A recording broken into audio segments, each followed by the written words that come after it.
everyone. Welcome back to Supply Chain Moves. Today's guest is someone I've been wanting to get this in the show for a while. David Stickland has spent over 20 years in the trenches of operations, retail, e-commerce, supply chain logistics, and merchandising. Not the theory side, but the actual make sure the product is on the shelf and the numbers work side. He's a retail expert by trade, but what I love about Dave is that what he calls himself by choice a taste maker for the everyday person. His whole mission is helping CPG entrepreneurs and organizations get more efficient and more successful in how they actually run their operations. And he's built his career around working with companies and suppliers who have real stories to tell. So if you're a founder who's ever wondered what retail buyers and operators are actually thinking when they look at your brand, this conversation will help you. So Dave, welcome to the show. Oh, thank you so Before much for having me. very it's morning in your place, nighttime in the Philippines. Before we get into any stories and supply chain questions or pain, I have to start with the obvious question. You've already done popcorn with Franklin, so you knew this category. Why build a whole machine and why put it on Kickstarter instead of just quietly putting up for sale? Yeah, when we started Popsmith, we started with a lot of knowledge about the space. My co-founder and partner Tal have been slinging popcorn and popcorn products since he was like 20 years old. So when we started working together, there was just this deep love of the space. What we had a product that we had been white labeling, and we knew it could be a lot better.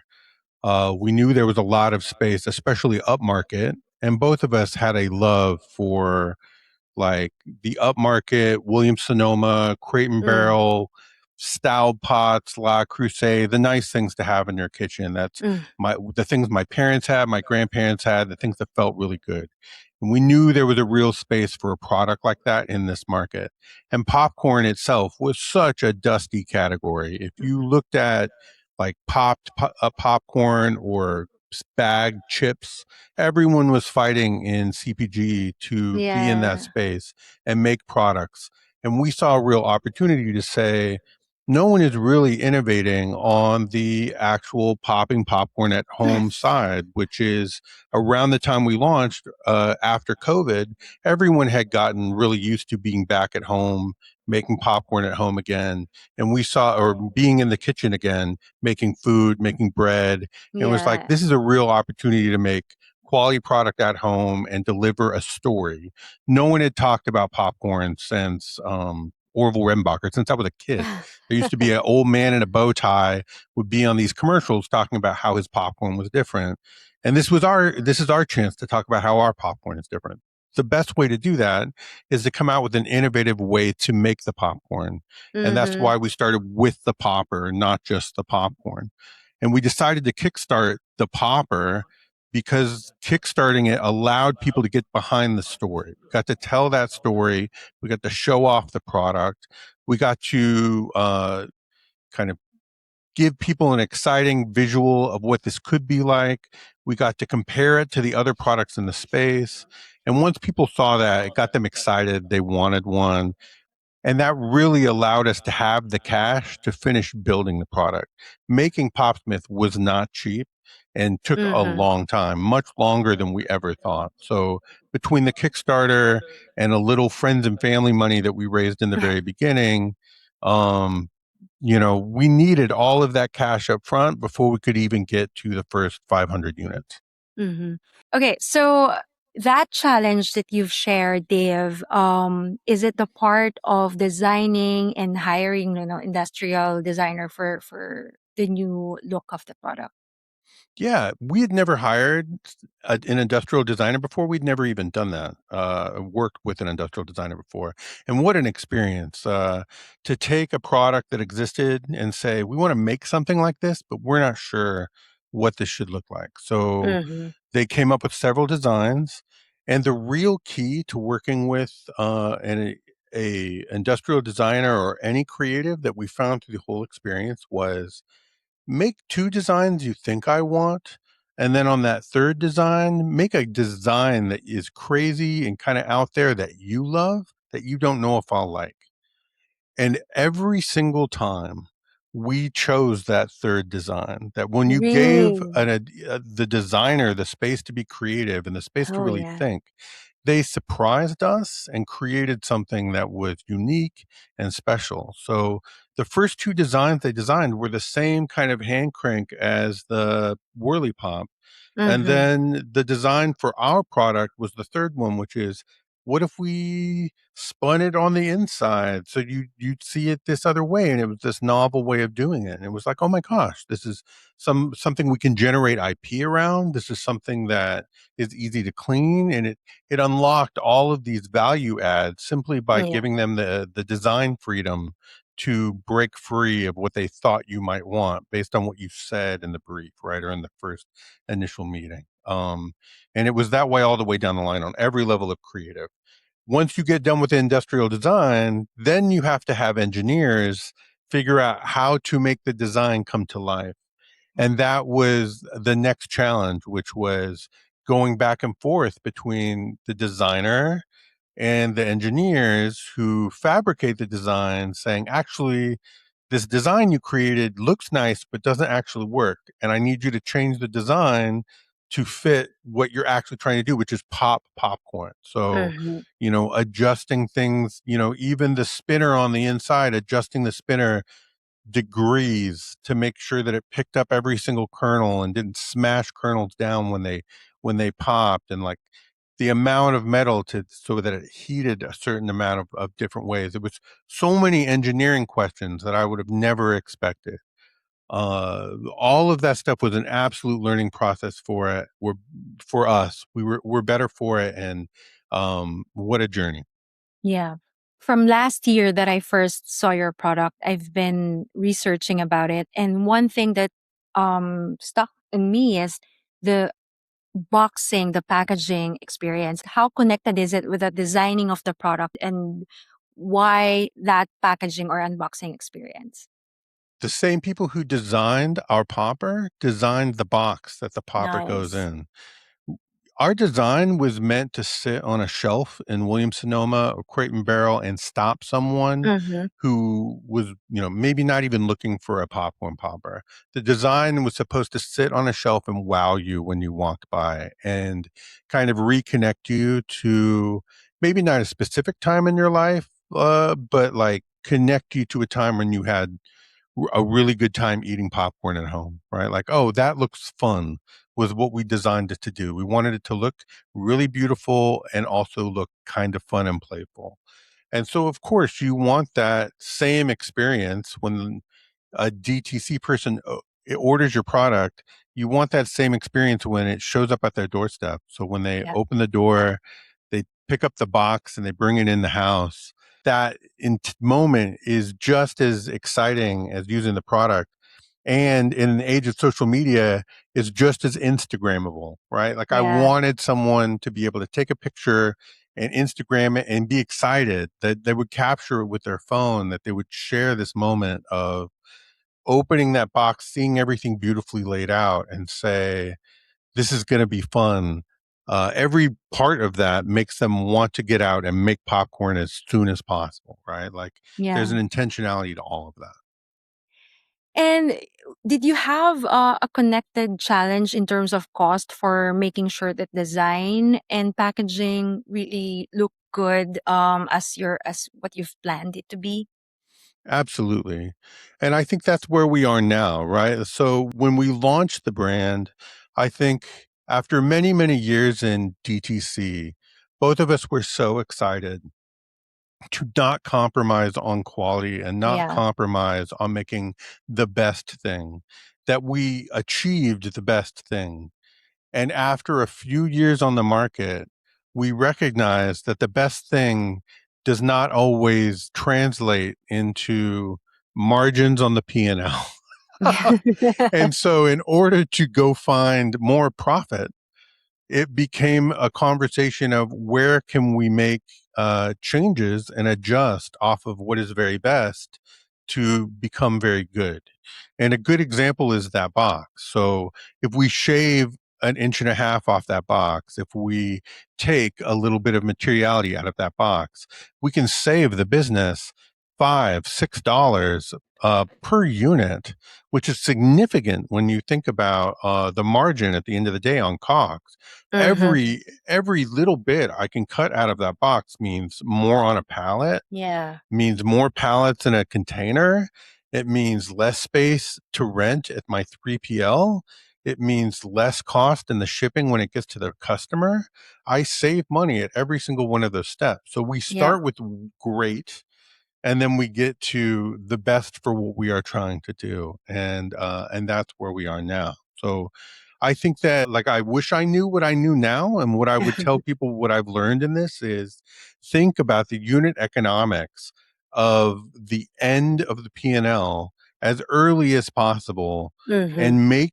and make practicality battle with the dream a little earlier in the process. And I think we built something on a dream, and now we are building something a little more practical Yeah. around the product. The wonderful thing is without building that dream, we don't get into retail as quickly as we did, right? Like, Yeah. the dream is what sells into retail, that wows the buyer and all of that. So Yeah. don't give up on the dream. Don't be too practical, but you gotta save every dime you can on cogs. Mm-hmm. I think that's a very good way of thinking it, because if you have analysis paralysis in everything from the beginning, then you can't launch fast enough. And in e-commerce, in retail, speed is the name of the game as well. So um, launch it now, and continuously build the savings later on. You've mentioned so many projects. That's something that e-commerce is not yet really diving deeper at this point. I'm glad that you're doing it, but just the packaging, a simple negotiation with your vendors, and a simple $1 savings for every piece is gonna be a lot if it's like selling like 10,000 pieces. So never underestimate the power of small savings, because when they're added together, it's a huge help in the cogs. Yes, And and I agree yeah. with you, but if that small savings is stopping you from going to market, get the small savings later. A Yes. lot of what we are doing now is a result of our success of selling. Sometimes you have to sell inefficiently to prove that Mm-hmm. you can sell, to stand out with your manufacturing partner, to make yourself a name, to say, okay, now let's negotiate how we're going to do the box. Yeah. Let's talk now about how we're going to do this. You have to get in the cycle of selling to be able to sometimes see where the savings are. You cannot predict every opportunity that's going to come later from the very beginning. So Yeah. if there is a part that is stopping you from going to market, just go to market. Like, you can cut different amounts of money somewhere else, and then come back and get efficiency later. I like how you've shared that, Dave, because usually the operations mind, they want to be efficient in the beginning. That's why, marketing and new product development or ops are having friction whenever there's new product development meeting, because, sometimes the operations or the developer or the designer would want to perfect everything first before launching. But you have the operations mindset, but at the same time, you understood that it has to come out and we continuously improve later on. Is that something that you've been doing for these kinds of products, and how did you learn that?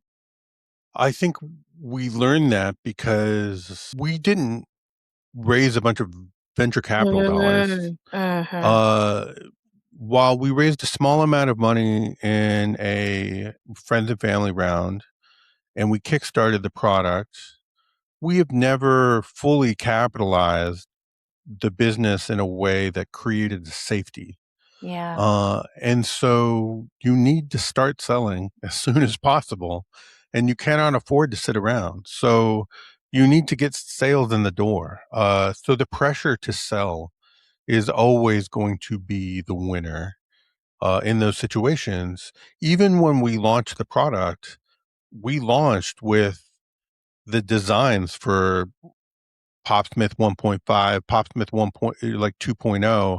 I know what I would change tomorrow if you gave me $200,000 and access to engineering again. I know Yeah. exactly what the product would look like, how it would be different, changes I would make to make it better. It is very hard to read customers call me out on the things I know are wrong about the popper.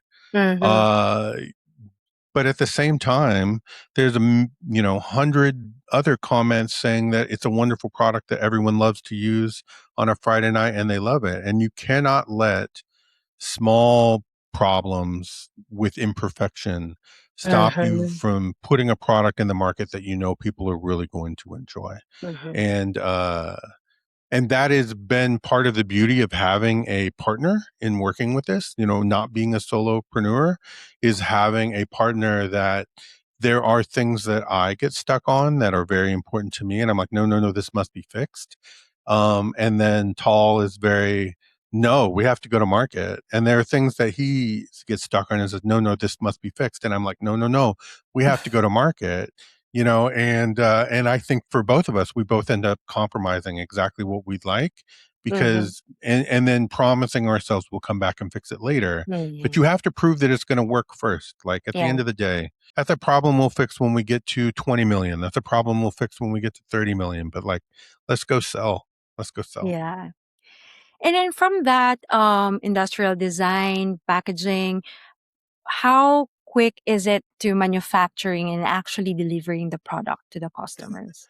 It's never quick enough. Mm. So I think what I wasn't expecting is you take the design, engineering has cleared it, industrial design has cleared it, and you go to the factory, and now there's a whole nother level of, now that we're done tooling and we're making the product, now it has to go back to engineering a few times. So now the relationship between industrial design and engineering is a relationship, and then the relationship between the factory and Mhm. engineering is a relationship, because Mhm. not every tool makes everything that engineering thought would be made.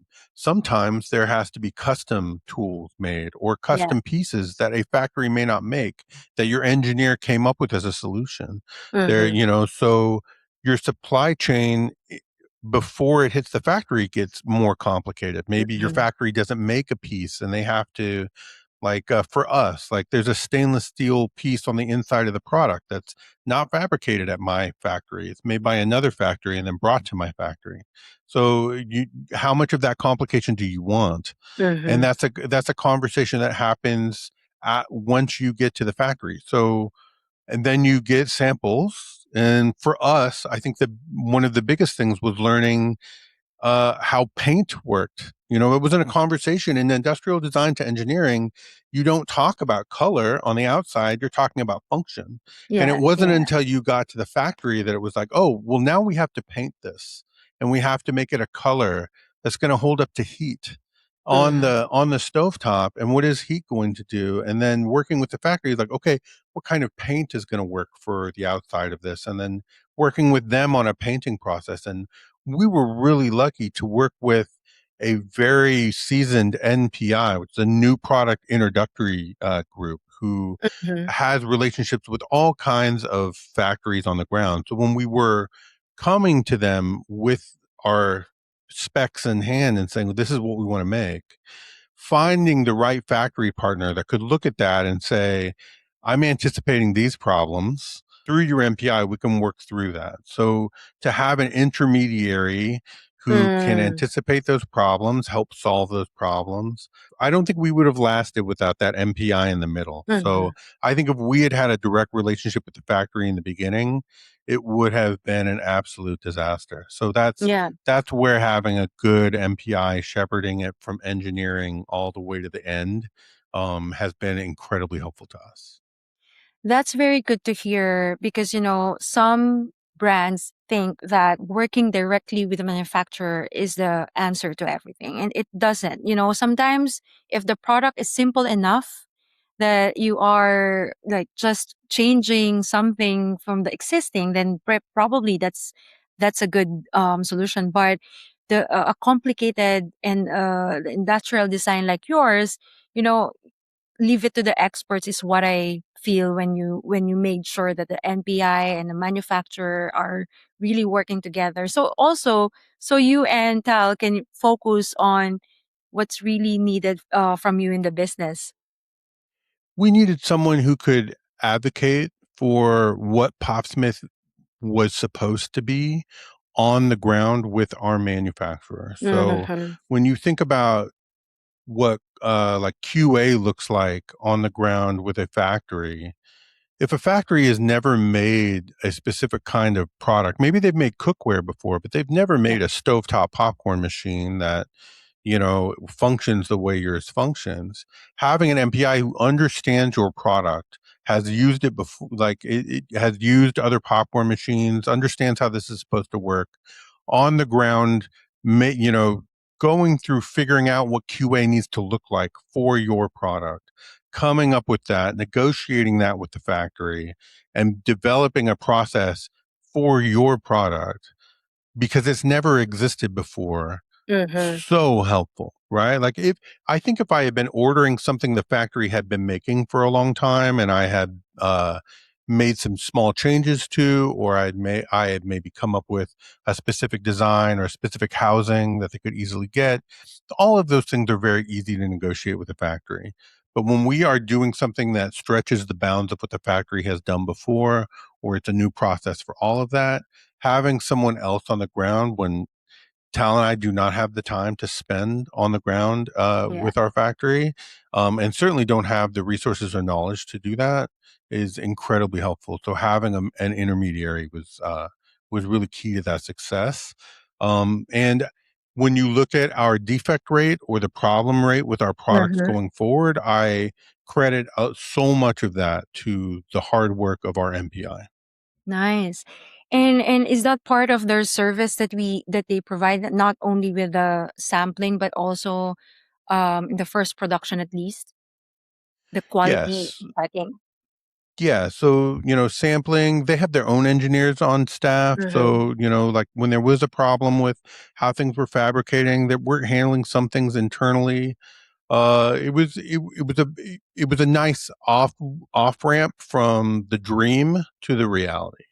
And then making sure what was delivered to us was the quality that we expected, and taking responsibility to getting that to us. So just really bringing the entire experience to the end user.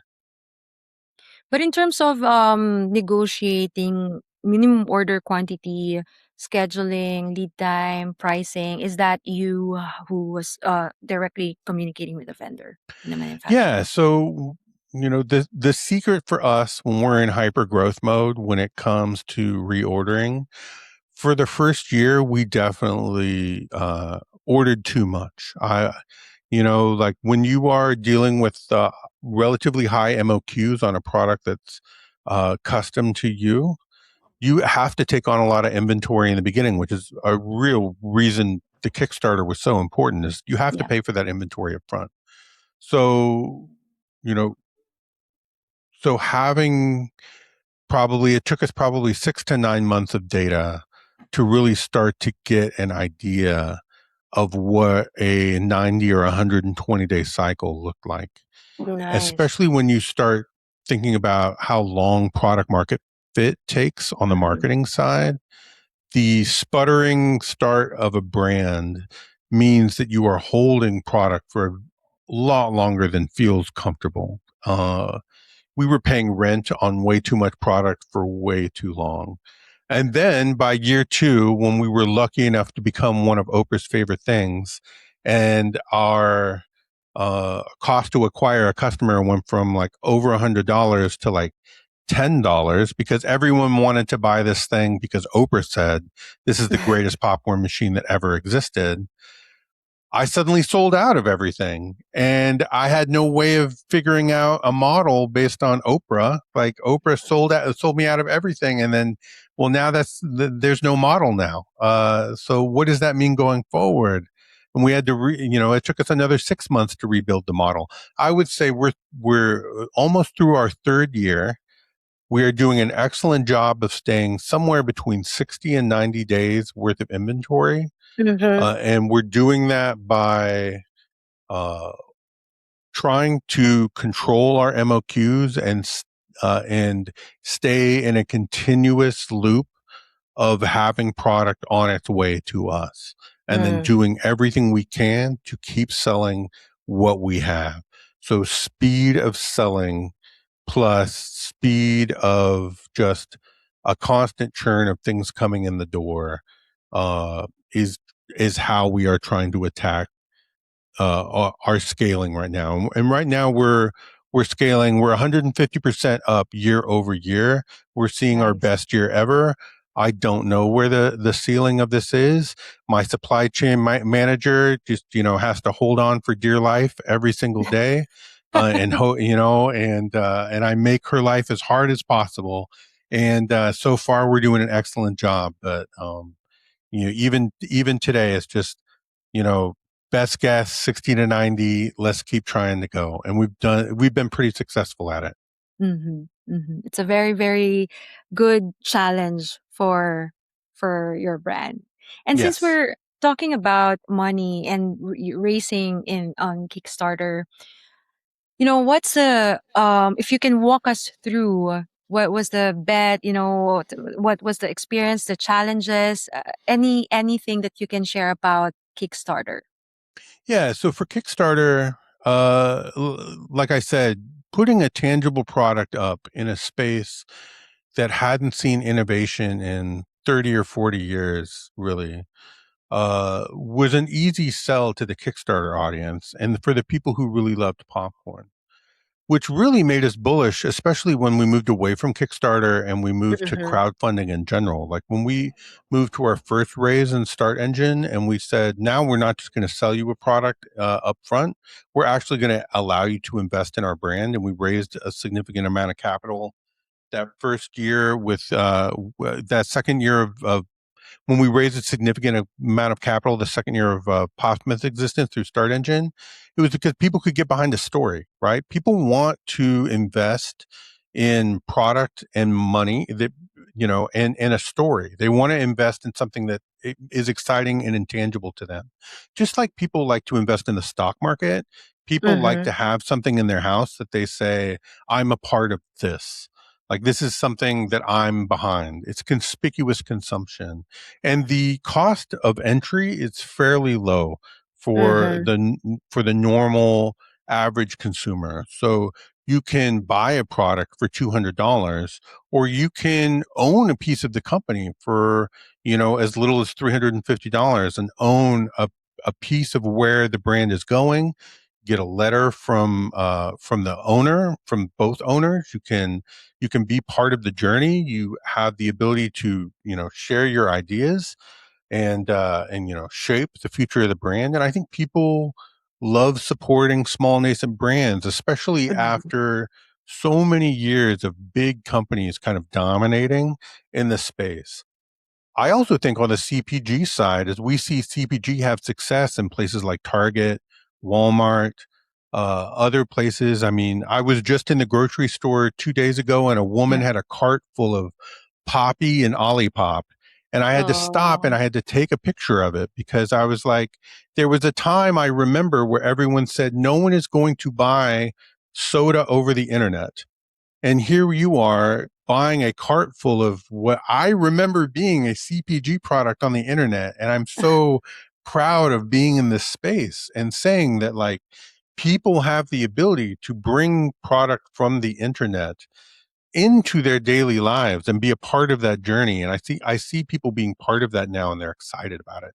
And to Mhm. give a regular person who sees one of our ads on Facebook, or give someone the opportunity to be on the Popsmith journey with us, is huge for us. And then someday when we've grown Popsmith to where we want it to be, I really look forward to having them all have that success with us. So that's why we do it, right?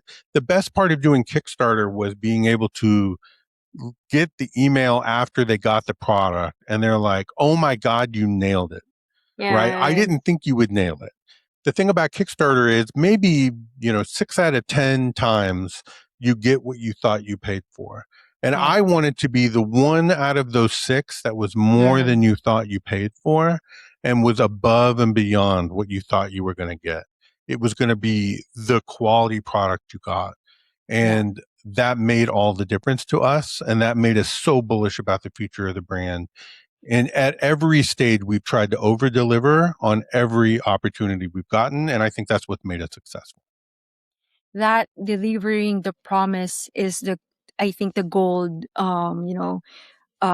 part of success. And what, like, Dave, if you have challenges facing that will, jeopardize the quality and, the promise that is set, what is your usual attack on that situation? Supply chain has a lot of issues recently, and for sure, it is like making it's pushing you a little bit more in that side of difficulty, especially the cogs part. How do you handle that? Yeah. So I got asked by a friend of mine 2 days ago, what is keeping me up at night? Like, what scares me about the growth of Popsmith?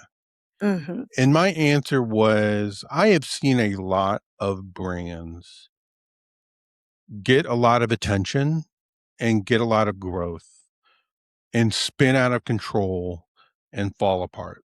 Mm-hmm. And a lot of that can happen on the supply chain and within the relationship with the factory and the product. And so to us, it has always been, how do we continue to maintain quality? Mm-hmm. If we have to give up massive growth to deliver excellent product, that's an easy choice for us. We will choose the product and the customer and the experience over a retail channel that Mm-hmm. is willing to bring us in, that's going to put us in over our skis. Like, the answer is, we can either deliver great or we cannot deliver great, and if we cannot deliver great, we can't do it.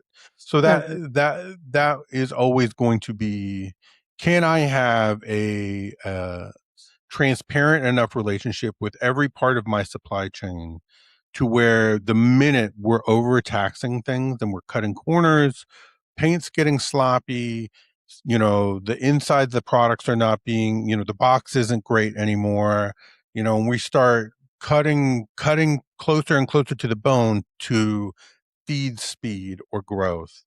To me, that will be a point where the wheels are starting to come off, and that would be a point that would start to scare me.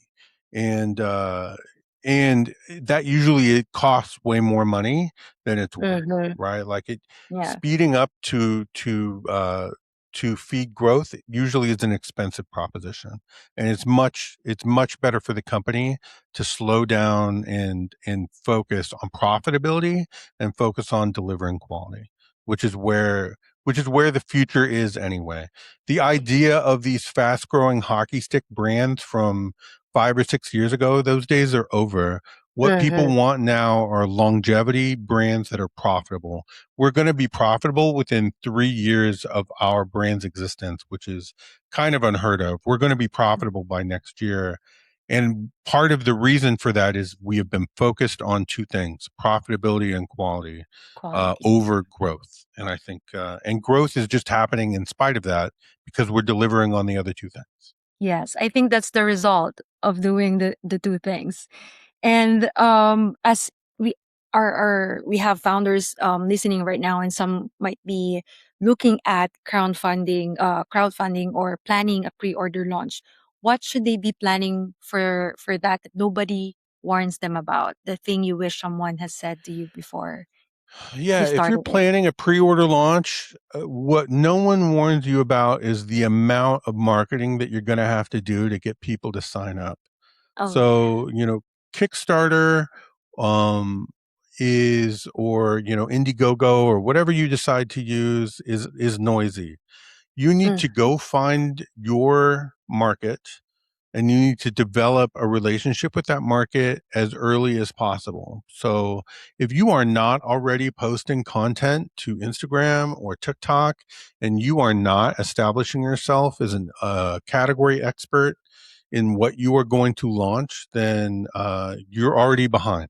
So I would encourage anyone who's getting thinking about doing crowdfunding to go out and use the tools you have right now to develop trust with your audience.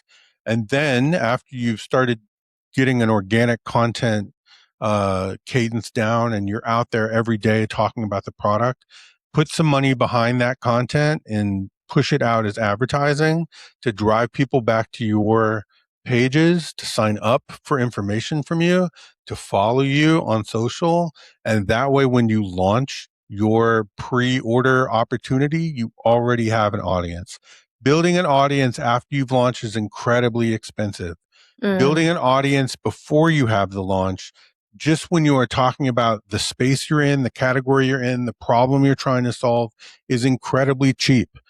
Do that work first and then go solve the problem. And the 100 true fans or the 1,000 true fans or the 10,000 true fans you need to launch will be there when you need them. And the amount of stress in your pre-launch will be significantly less. Thank you for that. And one last question, a little bit, personal. The Popsmith decision you're proudest of, as co-founder, and the one thing that you'd do all over again. I think the thing I'm most proud of is the relationship that I have with my partner. Tal is the longest marriage I've ever had in my life. And what you see in Popsmith is the relationship between two people Mm, who really have alignment on wanting to deliver a product to the market that they both believe in, that they both mm, can stand behind, that are willing to put their ego aside and share in what that product ends up looking like. Just like for every brand is the child of the founder, this is our child together. And it culminates both of us so well. I'm really proud that the brand reflects a mhm, just a sense of playfulness and whimsy, but also beauty and aesthetic, cleanliness and high end. It just it encapsulates both of us and the personalities of the two of us so well. And every part of the brand is unique and different. We didn't follow a trend. I'm just really happy that we marched to the beat of our own drummer and follow both our hearts to develop something that represented us, because it's so much easier to work on something that you personally believe in than it is mhm, to just work on something you think customers want. mhm. And Dave, I wanted to say this before we close. And this is the angle of a team member or a supply chain expert. From what I heard from you, I think the best key takeaway is that if I am your supply chain manager, I will not have a hard time following the mission of the company. You know, it is very clear what's important. In supply chain, price and quality is always at the end. So you have to what is the priority and what can support it. So if quality is a number one, how else can we lower down cost because we're not sacrificing in quality? And as a supply chain expert, I feel like if I am working with you, that is gonna be clear. And when things are clear, members or talents are gonna have a better result. And before I started this interview, I came into this conversation expecting an operations guy, 20 years of ops, COO roles, and the whole experience. And what I got was one of the most entrepreneurial decision makers I've had on this show.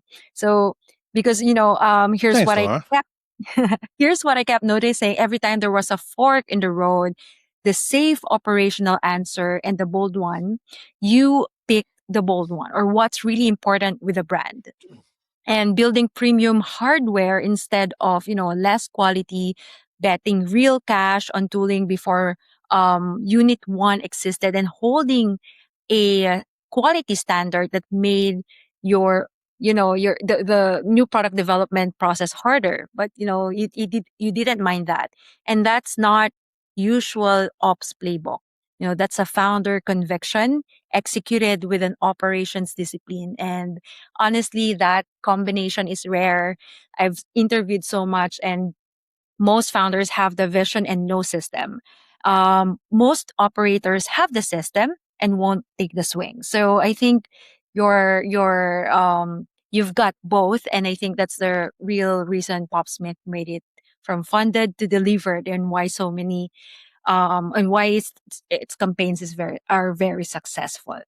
Well, thank you. I think my time in ops and having been chief operating officer and worked on other people's businesses so long, I think it gives me a confidence in systems and processes that Mm, allows me in situations when we are making decisions about vision to not be afraid of making hard decisions, right? Like, so to do the hard thing requires excellent systems and excellent mhm. operations and excellent people and execution.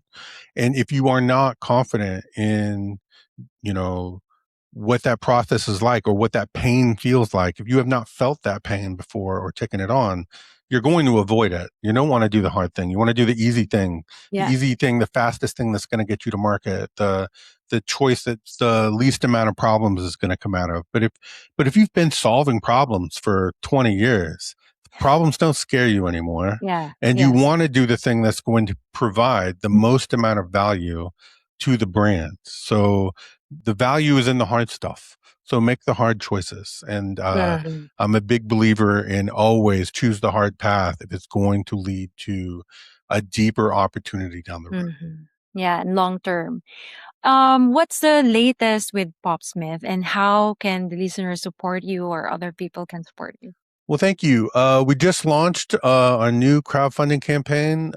We are riding high, so we launched a bunch of new consumable products. We have Mhm. all kinds of new flavors and different kinds of popcorn for you to try on the website, and those have been adopted so fast. The repeat purchase rate on our consumables is astounding. Is beyond what Wow. we expected when we launched them at the beginning of the summer, and that's made us really bullish about the future because we think that we can develop a high repeat purchase rate CPG company on Mhm. top of our kitchen appliance company, and really see excellent growth into 2027, which means we need to do some hiring and we need to do some R&D on some new exciting consumables to go along with this. So we're raising a little capital now. I'm excited to do that. We're doing that through Start Engine, and it is a crowdfunding campaign. So anybody who wants to get involved can. And we would love to have everybody on board, but we're looking forward to the best year of Popsmith we've ever had. We're looking at a record year for us, and we expect Q4 to be the hot must-have uh, under the tree product for highly giftable gift that everyone's going to want this year. That's what we think Popmouth is going to be. Definitely. Thank you so much, Dave. And Thanks that's it so for much the for having me. episode of Supply Chain Moves. If you know a founder who thinks operations is the boring part of the business, send them this link, not for me, but for them. And I will be sharing with them also the link, Dave. I will share it in the show notes. Great. Thank you. Thank you so much.